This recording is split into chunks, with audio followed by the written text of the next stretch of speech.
Hello and welcome to episode 1 of the ISS broadcast. You may be able to tell from the title of the video that I'm going to be talking about Artemis versus the Martian, both by Andy Weir, one of my favorite authors. Now, I really want to get into a Jasmine versus Mark debate. See, the thing about these two books is that they both take on space, the final frontier. No sponsorship, no collaboration with Star Trek: The Next Generation, but really and truly, they take on the final frontier that is space in entirely different ways. So you have Mark Watney of The Martian. Mark Watney is an engineer slash botanist. He is great at what he does. He maybe not he is good enough to work for NASA in a time when space travel is not only common, it's long distance. I mean, all space travel is long distance, but really long distance where trips to Mars are yearly or every few years. And he's good enough to survive against all odds. Jasmine is very similar. She's incredibly intelligent. She has a set of skills that allow her to survive, but not in the same way that Marks do. So, Mark Watney, working for NASA, is put on a spaceship to Mars.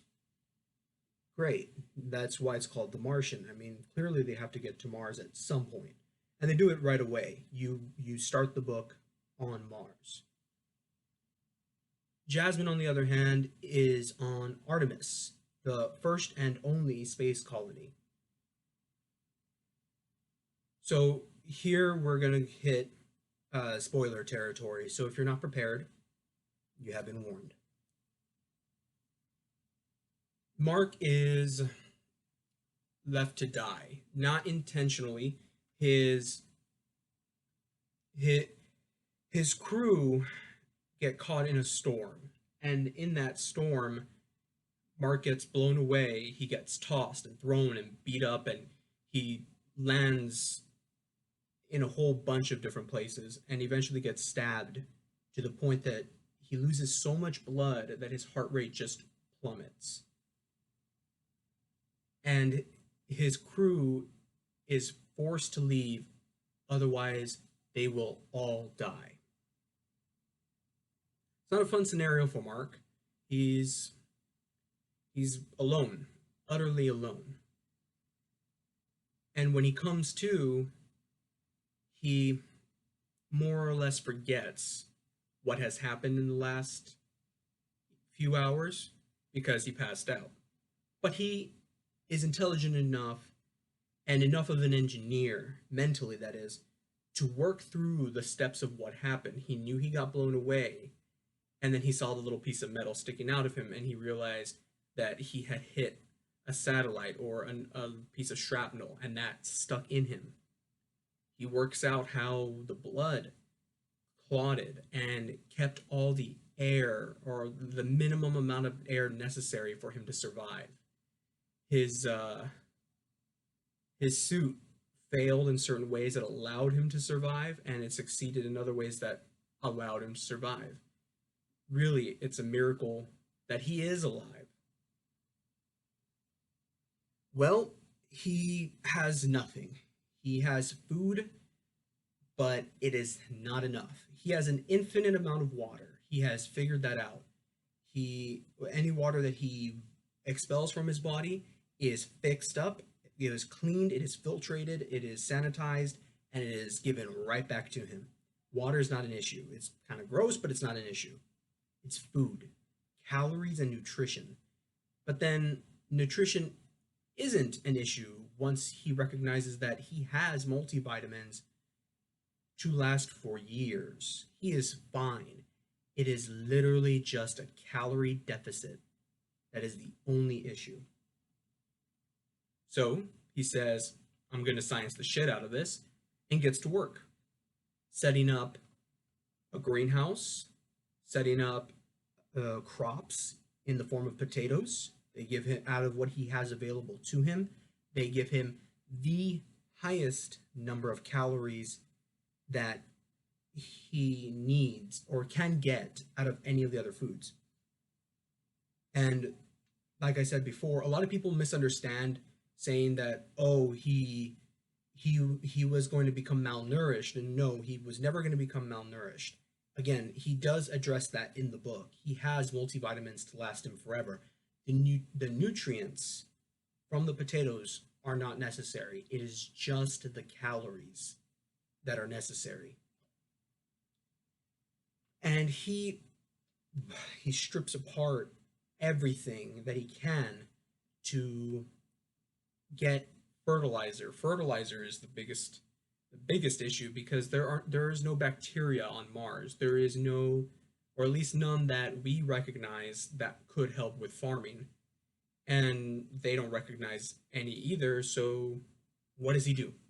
Well, he gets his shit. He gets his crewmates shit, and he starts putting it in pots with water to get it all nice and nasty.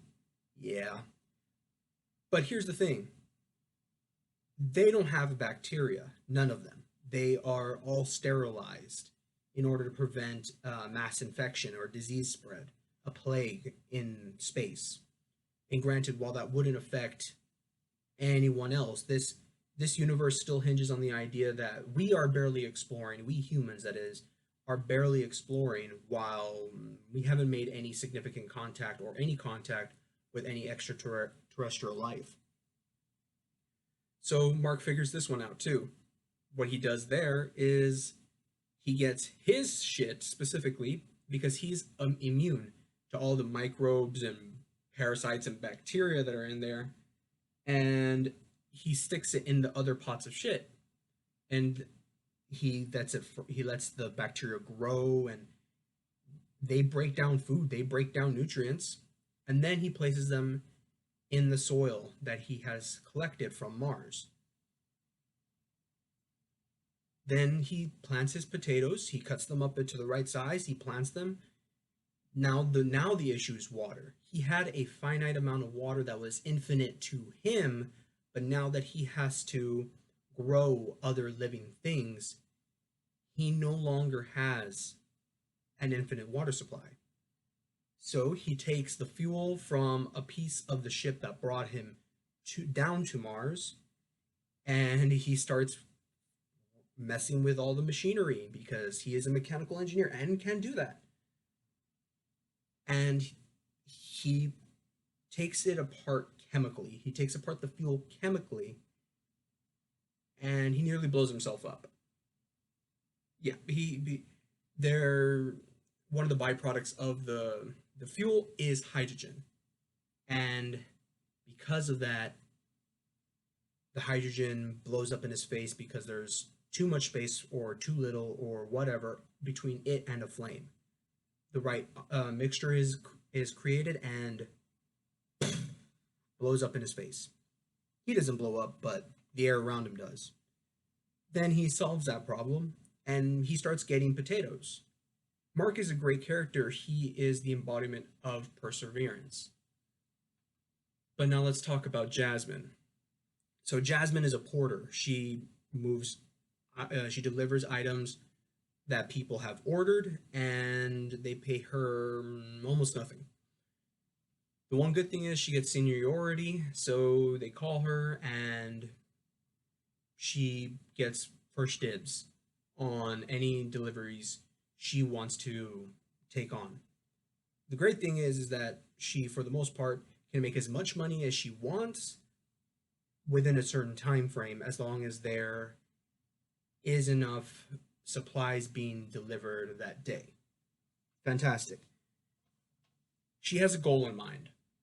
It's around 416,000 slugs, and slugs are the quote-unquote currency that the moon colony Artemis uses. Really what it is a a measurement in weight that translates into money that allows for items to be brought onto the moon. The moon colony has no need for money. What it has a need for is delivery.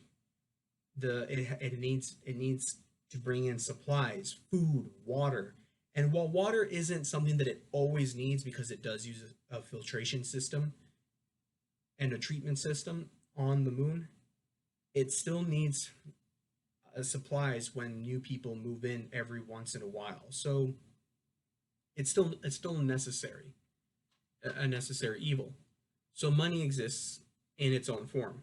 She needs 416,000 slugs. Her porter job pays next to nothing. However, she is in business with Trond, a criminal that has made it to the moon. Why is Tron on the moon? Well, there are lucrative businesses. He gets first dibs. He had the money to get up there. He invested, and now he has control over certain aspects of Artemis. But really, what he really was in it for was to bring his daughter to a place where she could walk. She lost the ability to use her legs, so he brought her to a low gravity environment where she can use her arms and crutches to get around as if she had legs, well, working legs. Her legs are still attached to her body. And Jasmine feels for the other characters, but she is so focused on getting her 400 plus thousand slugs and just making it from day to day to really appreciate the people she has around her. That's when Trond offers her a deal. He will pay her. She doesn't want to really get involved anymore in his crime syndicate than she already is. Then he offers her 1 million slugs. Well, fantastic. Now she has everything she needed and a massive surplus. Great. What's the item on the menu? Sabotage. She must ruin the oxygen production on the moon. Now, this would be a huge deal, and she was entirely against it right up until Tron said, no, I have an oxygen supply that can keep the entire population going. However, I need I believe it's Alvarez, oxygen production just removed.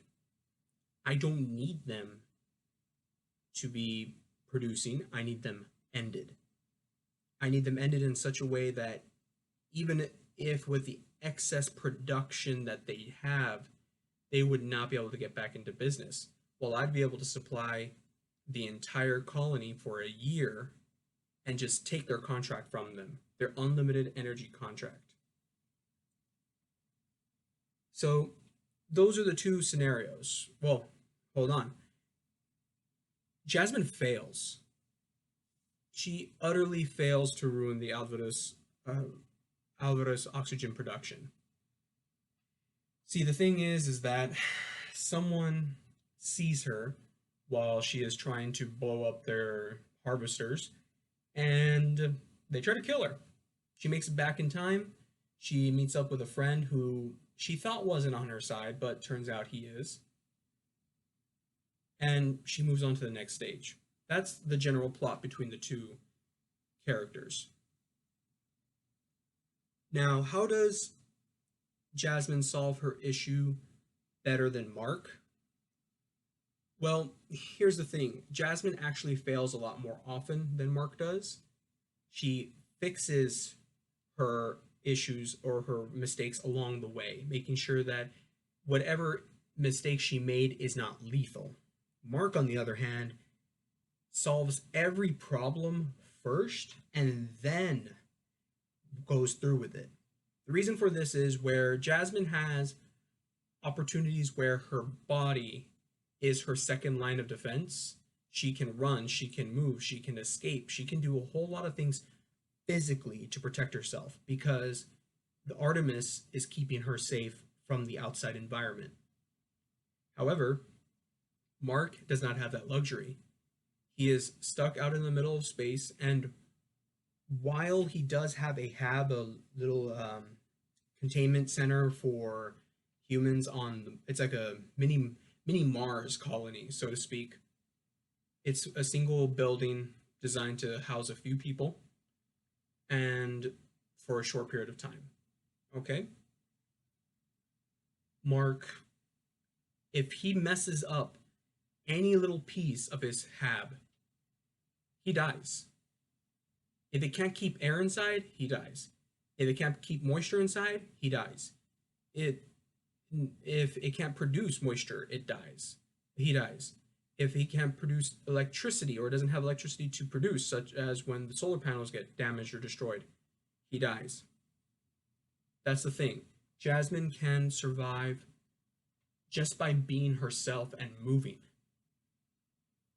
However, and you can't entirely chalk it up to Mark's personality, but there is a difference between the two of them in how they handle social situations.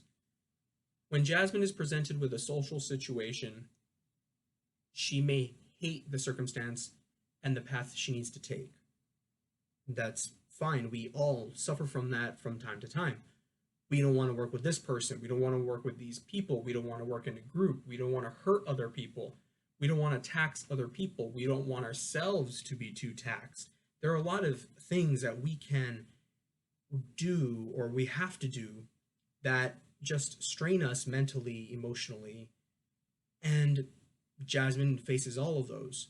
She doesn't want to work with a group, but she realizes that she's entirely outclassed.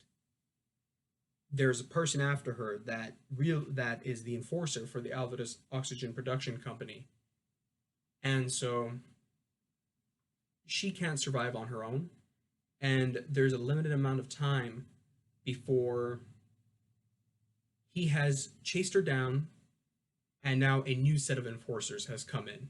And it's not just one person, it's not two, it's not three, maybe half a dozen. And in terms of Artemis population, half a dozen is a significant portion. And that's just a minimum, a bare minimum. So she speaks to people that she would rather keep her distance from in order to give herself the best opportunity. She sucks up her pride. She speaks to people who have broken her heart. She takes on small amounts of debt, which she is a businesswoman through and through, having been raised by her businessman of a father. She hates being in debt, but is willing to take on small amounts of it in order to progress the safety of not only herself, but of the people in Artemis. Mark, on the other hand, he has a personality that drives people who are not his friends away. He's snarky, he's a pain in the ass. He is just unpleasant if he finds you unpleasant.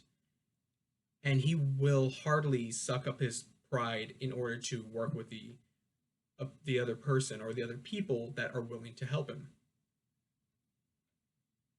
However, unlike with Jasmine, Mark has been alone for a long stretch of time, months. And because of that, you could chalk up his lack or degradation of social skills to the fact that he has been alone for so long. Unable to talk to another person, what does he have to do other than sit and wait? It's an unfortunate scenario with Mark. He does his best. He survives. He takes on everything that the environment has to throw at him, and he survives time and time again. However, he does not survive. He would not have survived without the help of others, and neither would have Jasmine. See, there are points in Andy Weir's writing where everything is so stacked against the character, they can no longer work by themselves in order to save themselves. At some point, Mark hits the wall because his hab is broken, is destroyed. His or his constant supply of calories in the form of potatoes, or prospective supply of calories in the form of potatoes, is ruined. Jasmine realizes that her time frame has just suddenly dropped. She no longer has time to be working by herself and work out every single detail of her next plan in order to take out the crime syndicates on the moon. By herself, she does not have the manpower to remove the enemy from her home. And so they both need people at a certain point. Mark needs people from Earth to send him supplies so that he can just survive another day. And then Jasmine needs people in order to help her remove a mob from the moon. Yeah, both crazy scenarios. But Weir does this on purpose. He makes it clear that you can't do everything alone, especially when your life is on the line.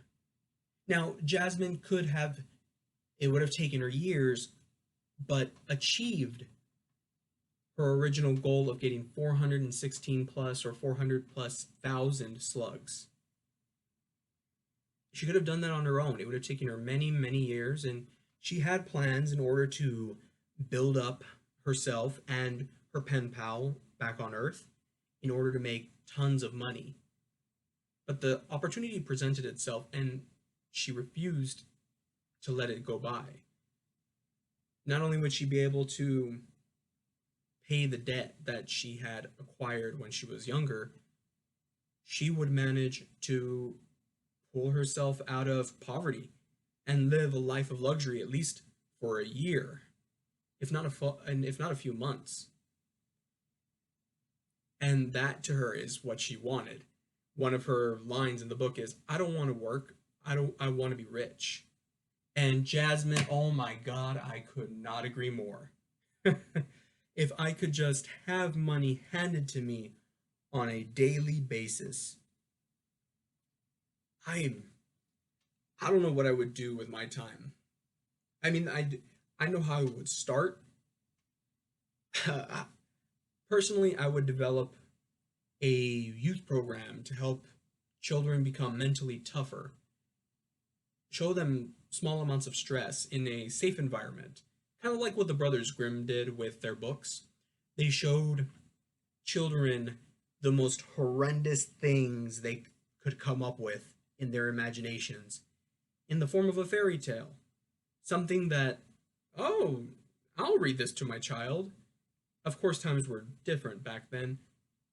But yes, I mean, granted, I wouldn't be showing them violence or murder, but what the point would be is, okay, you have learned to take on multiple tasks, prioritize those tasks, and then take them on one by one until the whole thing is done and you have earned your time off. You have learned to speak to others in order to further your plans and your goals without risk of failing miserably and having no backup. That would be my first goal, my main goal. I would build houses for myself so I could travel and enjoy the places I went to visit. But after a certain point, when there is nothing left to do, there's nothing left to do. And that's interesting. Jasmine seems much more equipped to handle that lifestyle than me. To lounge about all day, work if absolutely necessary, but just survive and exist off of her wealth, her riches, that no matter how she acquired them, have fallen into her lap.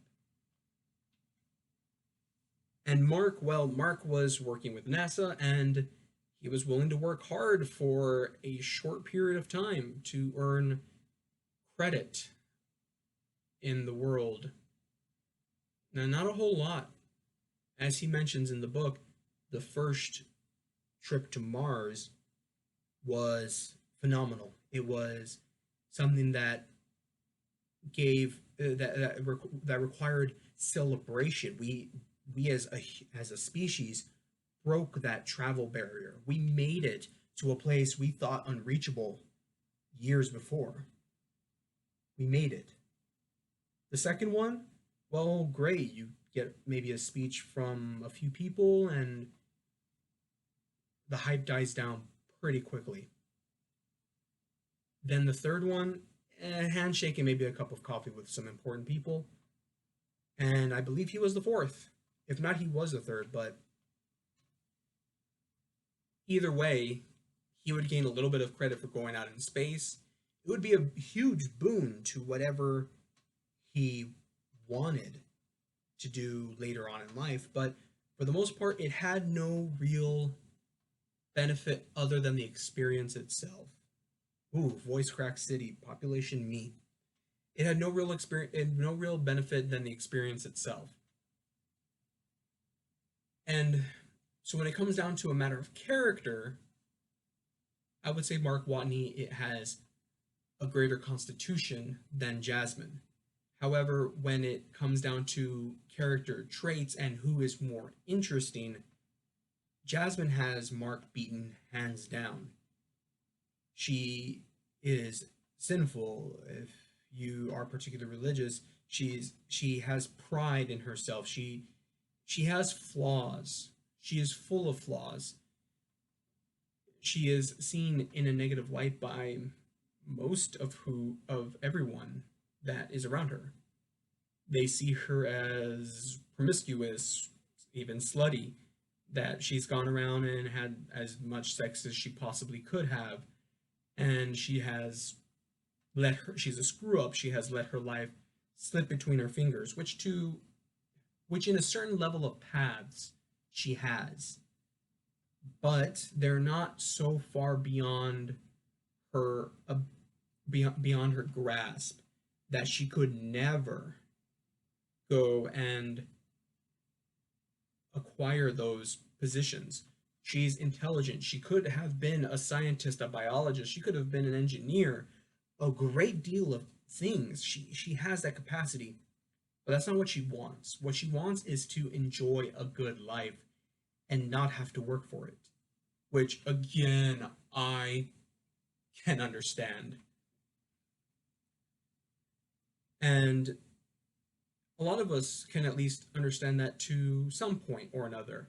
Say you gotta instead of having a whole lifestyle of just lounging about and taking advantage of vast amounts of money, rather you are given a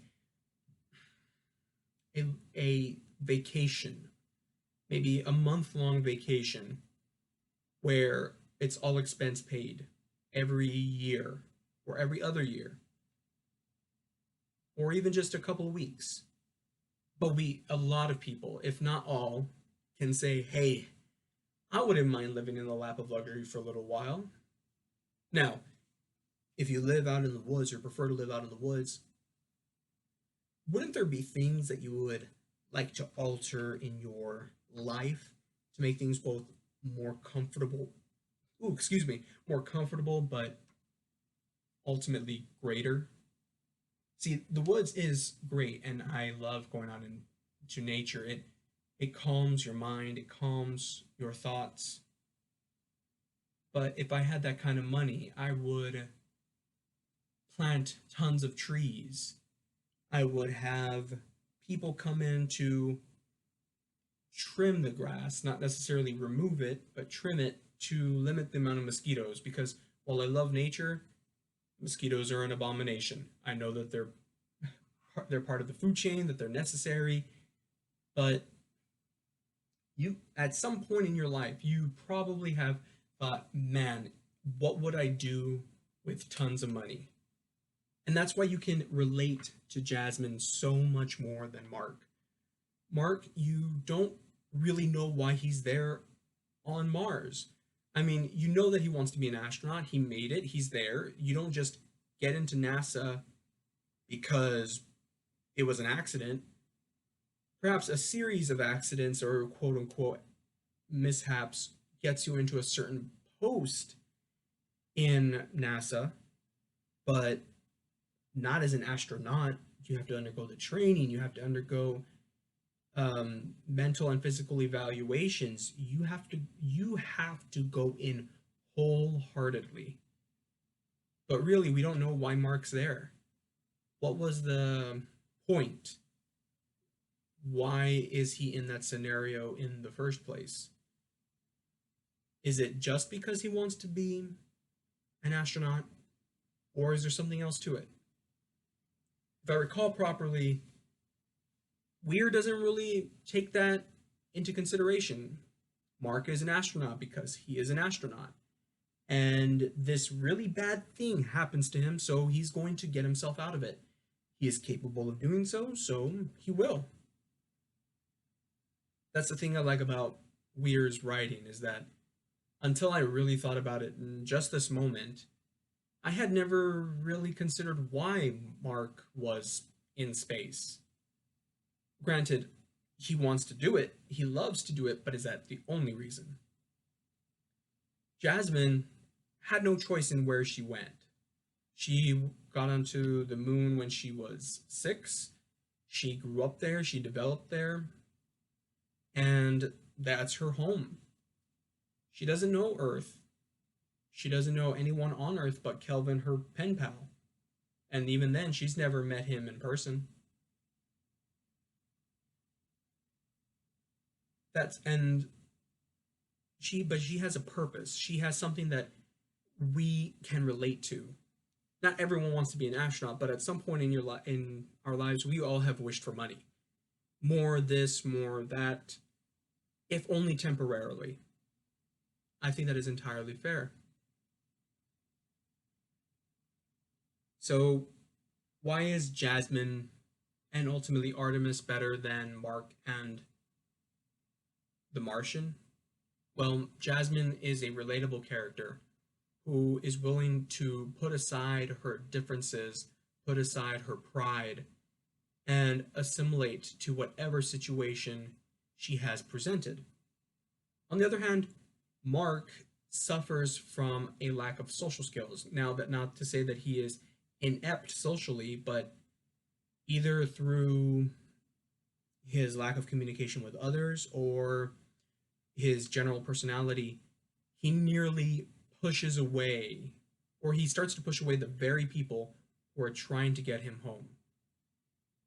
And Jasmine, on the other hand, brings in the people that may not have liked her, that would have otherwise turned her in because she is a criminal. And then when Mark finishes his journey, it just ends. But Jasmine moves on and has set up her next steps in order to succeed into the life that she wanted in the first place.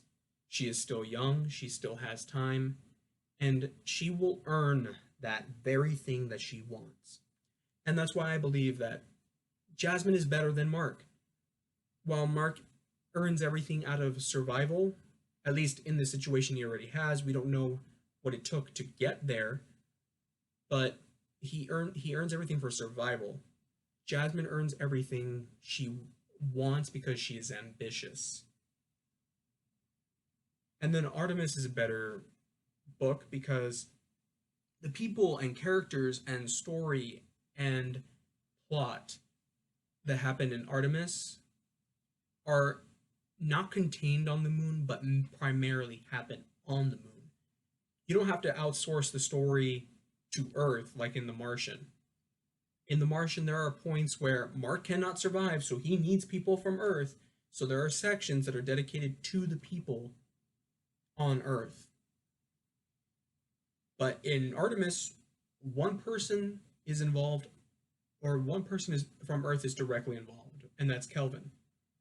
And he impacts the story. But other than him, the story moves on. Without the people on Earth, The Martian does not. Thanks for listening, everybody. I know this one is short. It was an experiment of a kind, and I hope you liked it. Uh, I plan to do at least a few more of these, and the more people that come on board and like this, the more I'll do. So you can go to my website if you want more content. I do book reviews there. I post the books that I have written there. I will be working on writing prompts for different books. So, well, let me rephrase that. I will be writing responses to different prompts that I have found on Instagram through the Instagram handle or account writing.prompts, I believe. I will give credit to each one of the prompts I have worked from on my website. So no, so I won't be plagiarizing them, even though they get them from submissions, if I'm not mistaken. So I think I'm in the clear there. But anyway, yes. So you can see all the projects that I have worked on and done in my website, or you can go to my Instagram where you can see what I do on a day-to-day basis and see the books I have, see what I think of the books I have there in short text form. If you don't want to be reading pages and pages, you can read it in long text message size there on Instagram.